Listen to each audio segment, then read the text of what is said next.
Everyone expected Usyk to decode Rico, but nobody expected Rico to bring a pattern that almost broke the Usyk code. The hand movement, the head movement, the pressure, and the timing. This was not just power, this was psychology. This was a different matrix. Think of this. Sometimes the biggest threat is the puzzle that nobody prepared for. Now, did anyone predict a Rico victory? I don't think anyone predicted a Rico victory. I think everyone expected Usyk to win. That was a logical consensus. Apart from Derek Chisora, the consensus was absolutely unanimous. And Rico had no boxing resume. Rico had elite kickboxing skills, but not elite boxing skills. So he did not have elite boxing skills, or that was the assumption. Because if you need elite boxing skills, then how does Rico win this fight if he does not possess that in his arsenal? Let's play devil's advocate. Rico has size, pressure, power, and awkward timing. And of course, Usyk is the favorite because boxing is his matrix. But victory was possible in hindsight, but very unlikely. So did Rico outfeint Usyk? Usyk, let's give some foundation, uses feints, and it gives his opponents nightmares. They are subtle, but they are effective. Like I said, they are subtle, but they are effective. The feints, they open the door. They provide information. They provide opportunity. Usyk gets opponents to focus on his feints. But in this fight, he was preoccupied with Rico's feints. Rico's constant head movement made countering almost impossible. He being Rico, provided a puzzle that was different. Usyk in many rounds lost the feinting match, and the feint can be as important as the jab. Rico definitely brought the kryptonite to the party. Here is my perspective. Rico's hands, shoulders, and rhythm gave Usyk more information than usual. Think of this. The feinting matrix from Rico made Usyk unable to open the door. So did Usyk put on weight? Was he not in shape? Was Usyk in good condition? In hindsight, he did not look like he was in elite condition. And it's important and essential to remember that Usyk's advantage is his conditioning. So if you take away the condition, part of the matrix of what makes him look unbeatable is at least broken. But was Usyk in bad condition, and what does that really mean? Or is this all just hindsight bias? Did Usyk add weight to match the power of Rico? So was it strategic? Or was Usyk just simply unmotivated in camp? That may be a reasonable explanation. Usyk did look slightly heavier, but that may have been a tactical strategy to handle Rico's strength. But heavier does not necessarily mean out of shape. Here is a different perspective. Regardless of condition, he was not as sharp, fast, or explosive. So did Rico's head movement confuse Usyk? Rico used constant head movement, and it confused me, let alone him. But Rico was moving his head like Joe Frazier. And this trait of constantly moving your head is not common for a tall boxer. Look at Lennox Lewis. Look at Vladimir Klitschko. And I don't think this type of defense was utilized in his kickboxing experience, which is vast. So we can safely say here that the head movement was a surprise factor. His head was often on the front foot, then the back foot, etc. He was off the line and defensively responsible. And like I said, his kickboxing resume did not reveal this attribute. This was Rico implementing that high boxing IQ that we didn't know he had. Rico's head movement forced Usyk to process, pause, and reset. In the science of boxing, hesitation is a weapon. Think of this. Confusion was created before punches were thrown, and that is an intelligent strategy. So was Usyk in the right frame of mind? And the question before that would be, what is the right frame of mind? If Usyk was in the wrong frame of mind, it's important to realize that that is his responsibility. For example, it's not Rico's fault if Usyk did not do his due diligence. With that being said, sometimes Usyk appeared to look disinterested. And the interesting question is why, if that premise is true. I thought Usyk looked vulnerable against the ropes, but that could be me projecting. He curled into a ball, which in a sense presented a minimal target. That's objectively true. But there was a disinterest that was present, in my opinion. Playing devil's advocate, maybe the power had an impact. And the disinterest from Usyk was just him managing a bad, stressful situation. Maybe winning the battle of the feints, Usyk was put in a unique position. Let's be honest. There was no clear evidence Usyk was mentally gone, but the fight week did feel quieter. Less fire, less animation, less visible intensity. But that is simply psychology, not proof. Think of this. Sometimes the mind is present, but the sharpness is missing. So was this the same Usyk that fought Daniel Dubois in the rematch? And again, it's hard to qualify these positions because the Usyk that fought Dubois in the rematch was incredible, simply incredible. The counterpunching, the footwork, and the power, they were significant. For me, from my perspective, the power was the unexpected variable. That was the unexpected variable. And when I was looking at the fight, and I thought it at the time, and I thought it in hindsight, it looked like this was a new version of Usyk. A new version of Usyk, because yes, he had the footwork, the high boxing IQ, the speed, etc. But there was a new viciousness to him. So against Dubois, Usyk looked sharper, quicker, and more aggressive. But here he was more cautious, more reactive, and less fluid. So does saying that Usyk was not at his best, does that take away from Rico? I think that Rico can have a great performance, but we can still acknowledge that Usyk was below his best. In theory, those two truths can be true.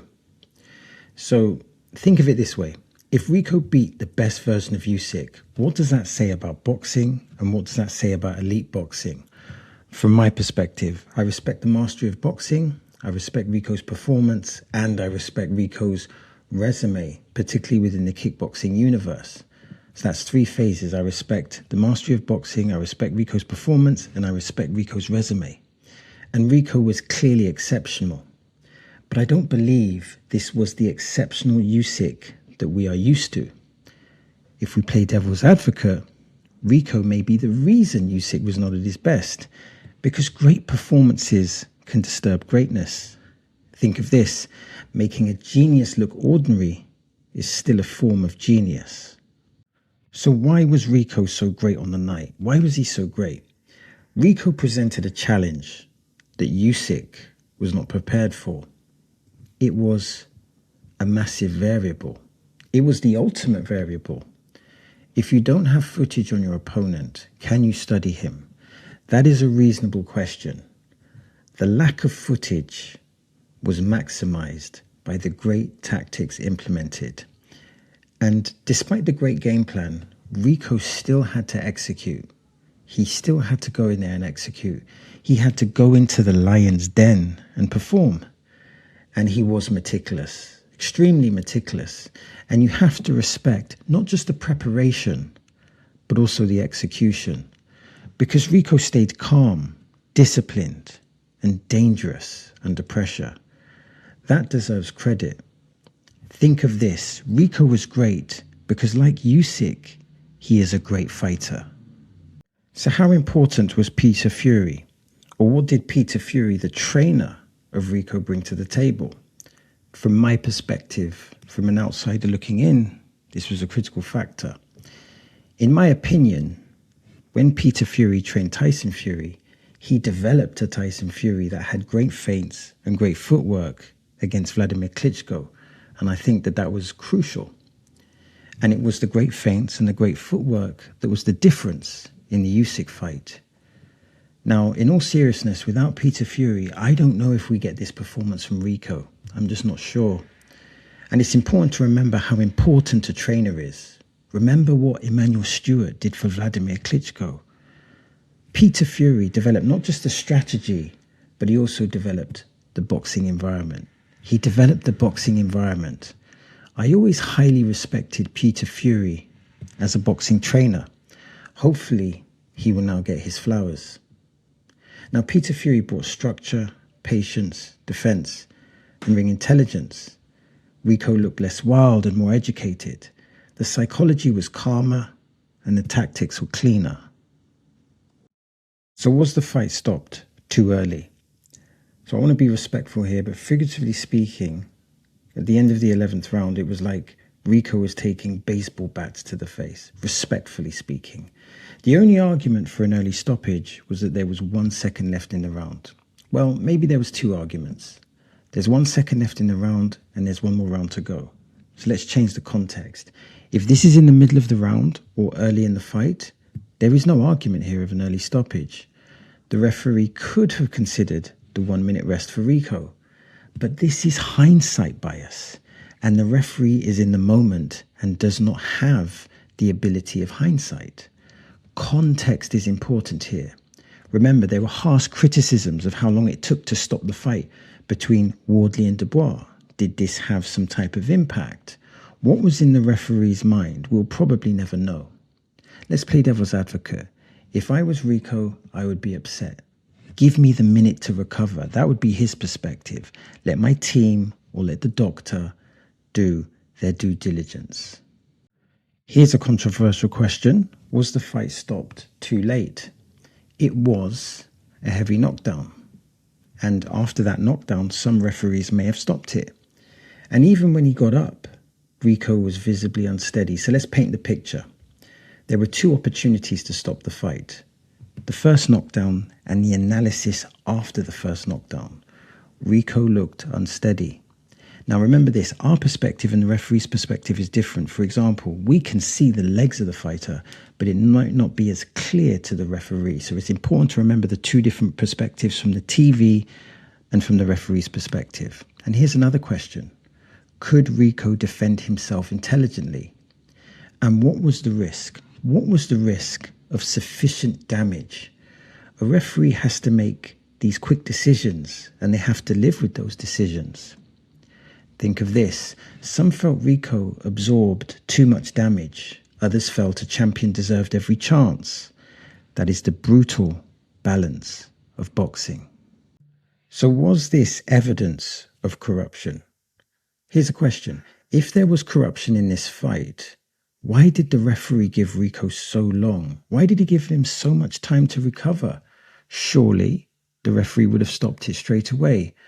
Now, of course, every capitalist entity is susceptible to corruption. Humans are susceptible to corruption. But this is called boxing philosophy, not capitalism philosophy. But to use the word corruption without any logic is intellectually lazy, and let's be honest, that's being really polite.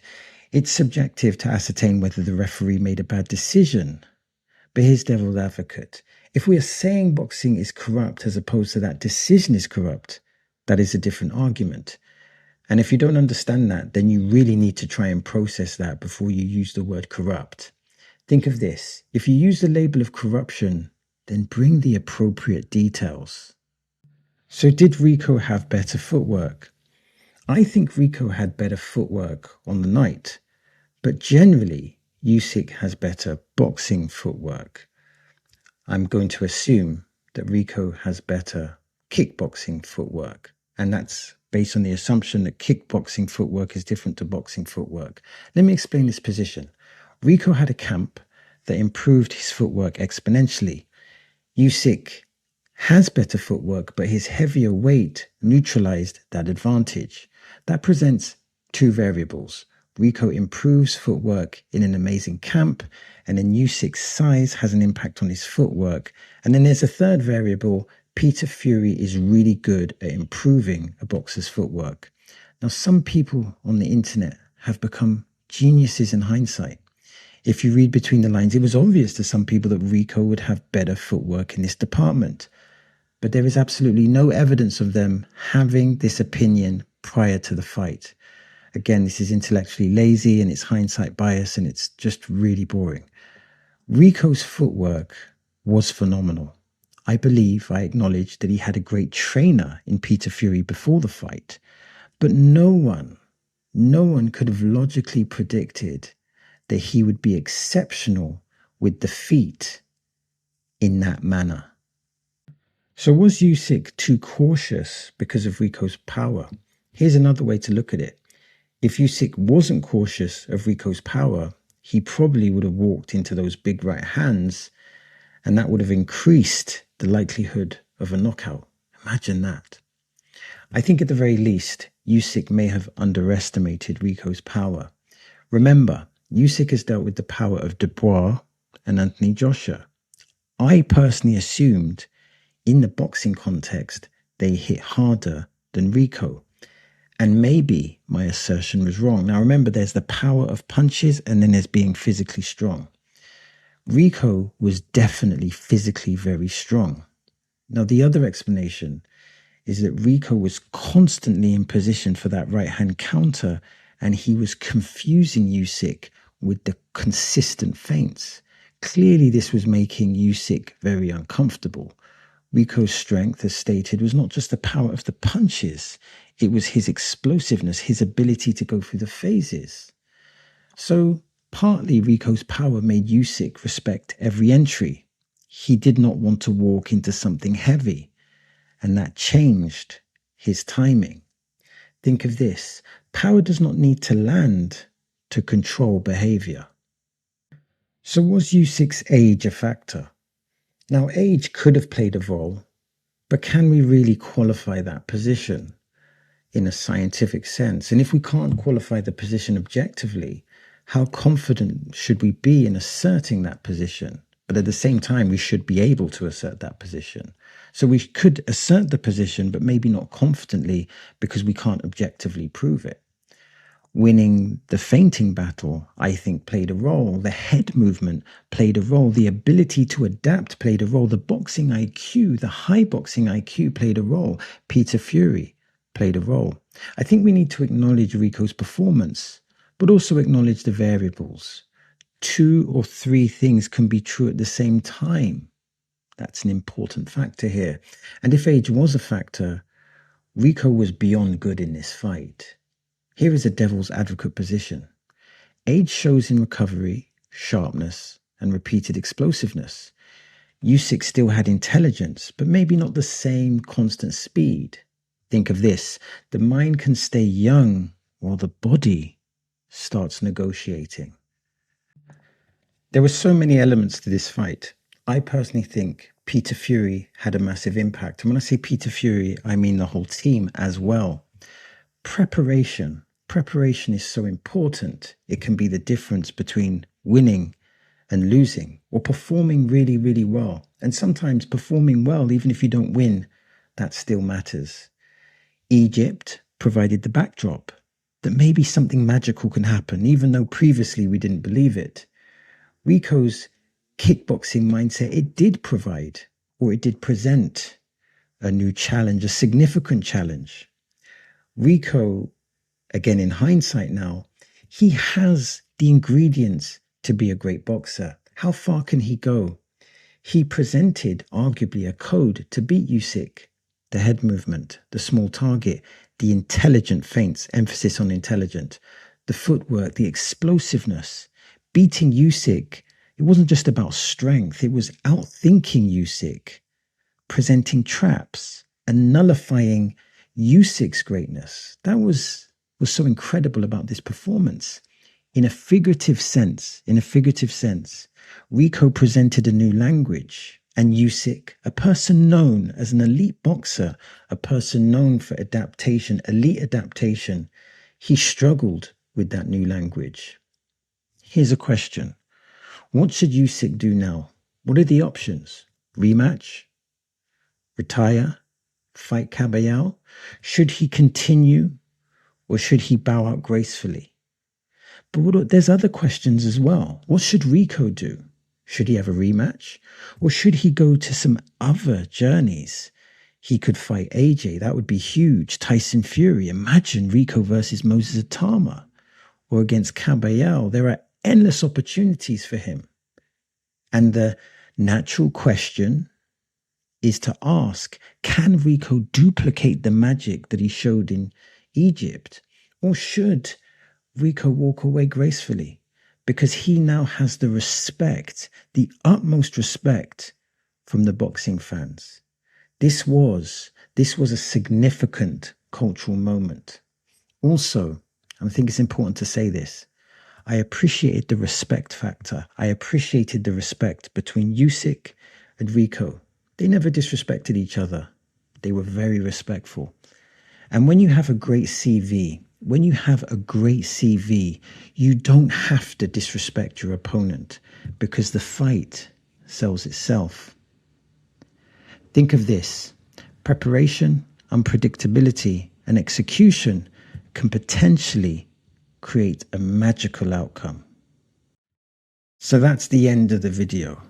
Now I'm trying to build a digital boxing community. That means I'm interested in your comments, I'm interested in your questions, and I'm interested in your observations. Now, if you want to support the channel, all you have to do is simply like and subscribe. And if you want to watch more content, then simply click here or click here. As always, thanks for your time.